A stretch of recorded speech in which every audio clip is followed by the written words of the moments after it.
Halo minasan, seperti biasa aku bakal ngelanjutin cerita dari anime Sueto Tsurugi no Historia Season 2 episode 5, yang dimana episode 5 ini nyeritain kehidupan Will dan Julius 1 minggu sebelum Blooming Festival susulan. Ya simpelnya episode ini menceritakan beberapa kisah. Yang pertama, masa lalu Julius. Yang kedua, ada oknum bank di dalam menara yang ingin menghentikan Will. Yang ketiga, masa lalu Will, dan juga terungkap bagaimana cara Will membangkitkan kekuatannya. Jadi sebelum kita lanjut ke videonya, bagi kalian yang suka dengan channel ini, jangan lupa tekan tombol like, komen, dan subscribe. Karena di channel ini aku bakal ngebahas satu persatu manga dari awal sampai tamat. Oke, mari kita lanjut ke ceritanya. Gaskeun.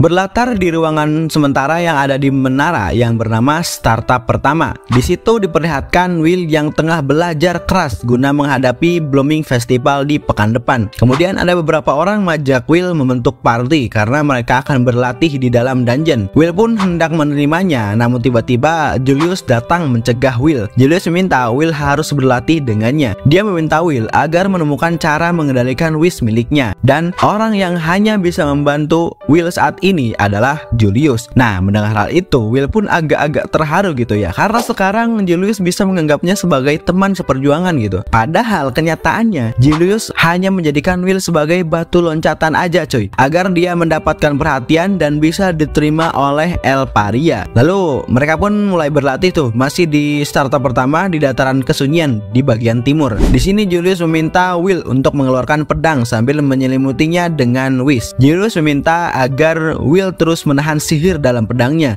sambil melawan guardian elang milik Julius. Ya, yang pada intinya Julius meminta Will untuk menahan sihirnya selama mungkin di dalam pedang, dan bagaimana cara mengaktifkan wish tanpa dari sihir luar gitu. Namun di sini Will sama sekali tidak berhasil melakukan hal itu. Yang dia dapat hanyalah mengetahui hal kelemahan tentang wish. Nah, kemudian Will meminta Julius daripada menguasai wish, Will ingin mempelajarinya dulu, meskipun ternyata memakan waktu yang cukup lama untuk mencari informasi tentang wish itu. Di luar dugaan, ternyata Julius tengah melakukan hal itu cuy. Dia tengah mencari informasi tentang wish menggunakan sihir klon miliknya. Karena menurut Julius, mereka harus melatih dan mengumpulkan informasi di saat yang bersamaan, karena mereka hanya punya waktu 1 minggu aja. Lalu di sini Julius mengatakan bahwa dia melakukan semua ini hanya untuk kepentingan pribadi. Sebagai bangsawan, Julius harus menjadi magia pender, meskipun dengan cara licik sekalipun. Tapi karena memang dari awal Julius udah berjanji pada Will untuk membantunya sebagai bangsawan, dia tidak akan pernah mengingkari janji itu. Nah, mendengar hal itu, Will pun berkata bahwa Julius memang benar-benar orang baik. Dia tidak akan pernah melanggar janjinya, dan itu juga sudah dibuktikannya dulu pada saat Julius menghina Donan dan para dwarf lainnya. Tapi mendengar hal itu, Julius malah teringat akan seseorang yang dulu pernah mengatakan dirinya sangat baik, dan orang itu adalah Miss Anna, asistennya mungkin ya. Nah, sejak saat itu Julius bertekad menjadi baik hanya untuk mendapatkan hati si Anna itu. Namun ternyata takdir berkata lain. Julius pun ditinggal nikah, anjay.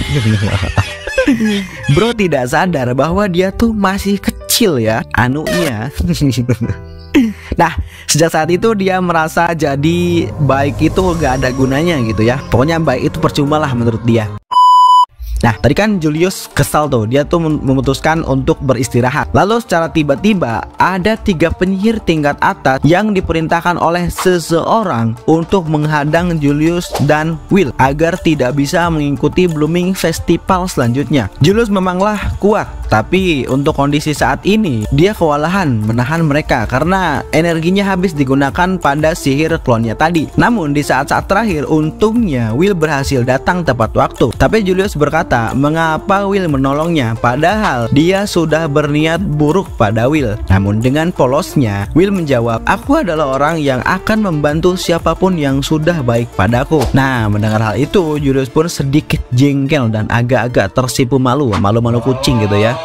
Oke, kembali ke pertarungan. Nah, melihat hal itu, 3 orang penyihir tadi berniat menghancurkan mereka berdua sekaligus. Namun secara tiba-tiba ada seorang penyihir membantu Will dan Julius. Orang Orang itu bernama Keridwen. Menurut Julius, Keridwen adalah salah satu dari 7 keajaiban akademi bersama para Watcher. Dikenal dengan sebutan penyihir besi, penyihir yang suka menculik murid di malam hari dan menggunakan mereka sebagai bahan eksperimen. Namun, Keridwen berkata bahwa justru dia ingin memperkuat dan membimbing mereka, termasuk saat ini Julius dan Will. Dan ternyata Keridwen telah mengawasi mereka cukup lama. Lalu di sini Julius dan Will pun segera dibawa ke kediaman si Keridwen itu ya. Di kediaman Keridwen di sini terlihat meskipun mereka sudah disuguhin makanan yang banyak, mewah, enak, gratis pula, tapi Julius masih belum mempercayai si Keridwen itu cuy. Tapi ini nggak dengan Will ya, dia fokus makan anjir. Nah, Julius masih berpikir mungkin saja dia adalah seorang pembunuh yang tengah berpura-pura baik. Walaupun memang bukan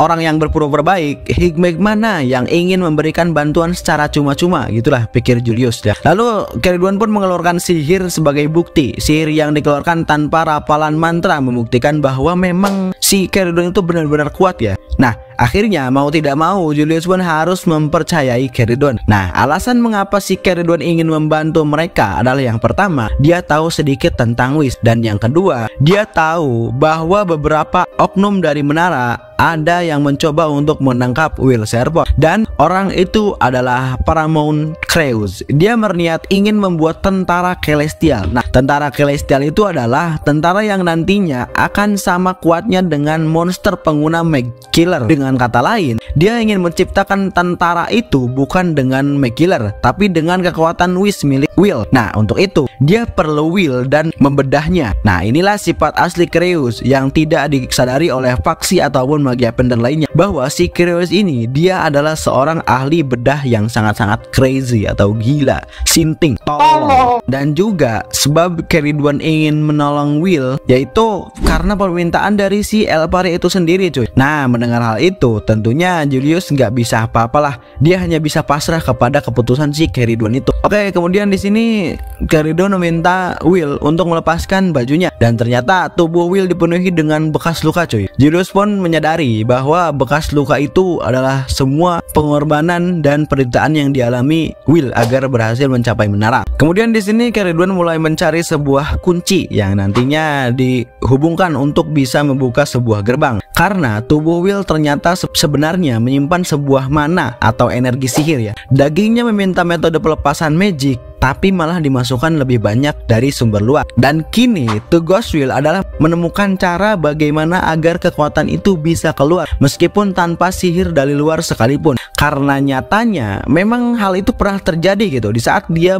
berhadapan langsung dengan si Defend. Dengan kata lain, kekuatan ini hanya perlu dibangkitkan oleh emosi, pikiran, dan perasaan. Nah, lalu di sini Keridwen pun mulai menghubungkan sihirnya dengan kunci tadi dan akan mengirimkan Will pergi ke masa lalu agar Will bisa mencari asal usul bagaimana kekuatan dia bisa bangkit. Dan Will pun mulai memasuki ingatan masa lalunya. Di sini diperlihatkan Will dan Elparia kecil ya, dan tingkah laku imutnya si Elparia ini. Imutnya. Lalu di sini ternyata Elparia mengajak Will untuk memburu monster. Mendengar itu Will pun agak-agak ketakutan, tapi LP bilang dia pasti akan selalu melindungi Will gitu ya. Lalu Will pun mengingat bahwa 10 tahun yang lalu memang dia pernah kesini bareng Elparia gitu. Dia juga ingat percakapan-percakapan antara mereka. Namun anehnya Will nggak ingat kejadian selanjutnya gitu ya. Dan ternyata kejadian selanjutnya adalah munculnya serigala kristal raksasa yang hampir saja membunuh mereka berdua. Di sini Elparia pun mulai mengeluarkan sihir klonnya. Tidak diragukan lagi bahwa Elparia benar-benar kuat. Dia bisa mengontrol sihir sehebat itu meskipun masih di usia dini. Elvi pun mulai melancarkan serangannya ke monster itu, tapi ternyata monster itu memiliki kemampuan untuk memantulkan sihir, dan alhasil sihir itu mantul kembali tuh, mantul lagi dan berhasil mengenai si Elparia termasuk Will. Tapi di sini Elparia bilang,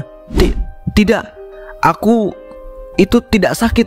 Aku tidak takut. Aku akan mengalahkanmu, monster jahat. Aku harus melindungi Will." Boom. Mendengar hal itu, Will pun berusaha sekeras mungkin menggerakkan tubuhnya. Dia benci dirinya yang terus-terusan dilindungi oleh Elparia, dan sekarang saatnya untuk itu. Nah, di sini Elparia pun mencoba menyerangnya lagi dan lagi, dan ternyata serangan itu memantul kembali ke Elparia. Untungnya Will berhasil melindungi Elvaria, tapi sekarang dialah yang malah kena serangan si monster serigala itu. Tiba-tiba, badung, ada seorang entah di mana keberadaannya merapalkan sebuah mantra, Awaken. Seketika itu, tubuh Will mulai terbakar dan alhasil bangkitlah kekuatan Will yang sebenarnya. Will pun mulai menyerang monster itu dengan dibantu oleh Elvaria. Dan alhasil, monster itu pun berhasil dikalahkan. Dan akhirnya ingatan Will tentang itu mulai kembali dan akan selalu dikenang olehnya. Nah, akhirnya Will pun tersadar dari tidur panjangnya selama 6 hari cuy, gak sadar-sadar. Nah, dan waktu Blooming Festival pun telah tiba nih. Di sini akhirnya kini Will tahu sumber sihir yang ditanamkan pada dirinya. Dan sekarang dia pun tahu apa yang harus dia lakukan. Bersambung.